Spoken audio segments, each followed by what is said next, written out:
Philip is our program today, part 1. Did you know much about Philip?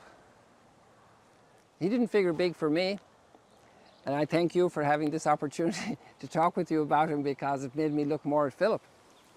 And one of the first challenges I realized is that we need to distinguish Philip as an apostle from Philip as one of the 7 deacons in Acts of the Apostles.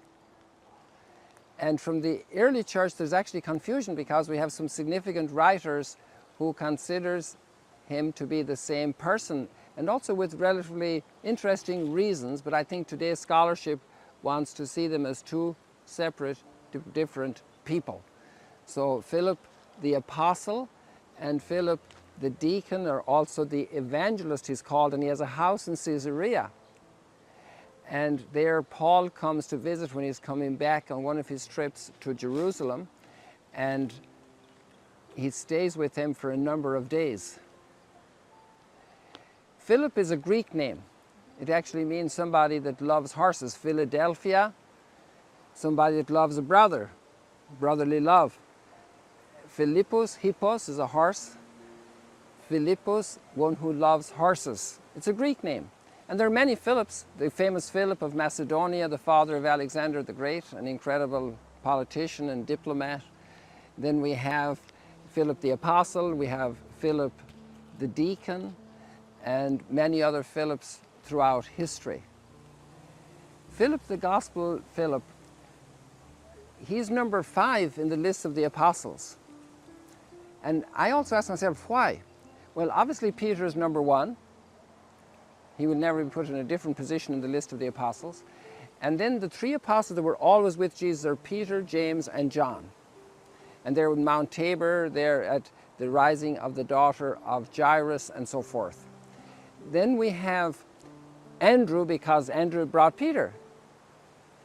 And then we have Philip, and afterwards Bartholomew, and then the others. So Philip is one of the first ones. Actually, according to John's Gospel, when Jesus comes to Galilee in John chapter 1, he calls Philip, who is from Bethsaida. Right to my back over there is Bethsaida.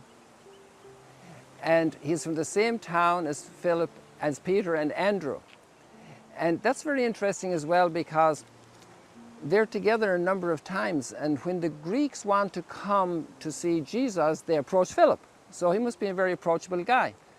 And we could tell that also because he went to Nathanael right away.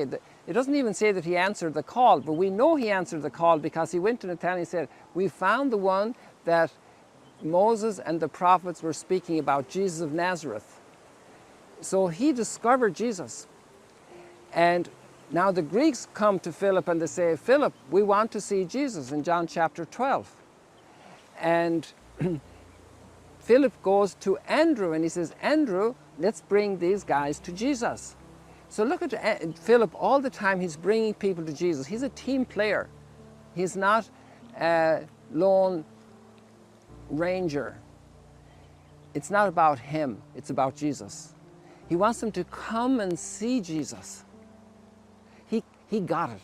He got who Jesus is. He knows, like John the Baptist, I need to decline. He needs to grow.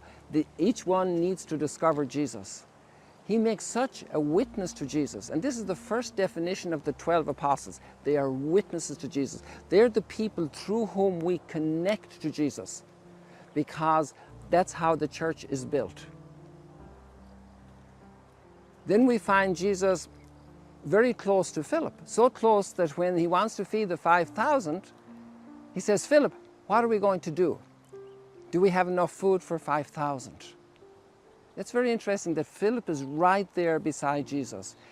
The call of the apostles is to spend time with Jesus. That's how we get to know Jesus. That's how he has such a treasure to share with others.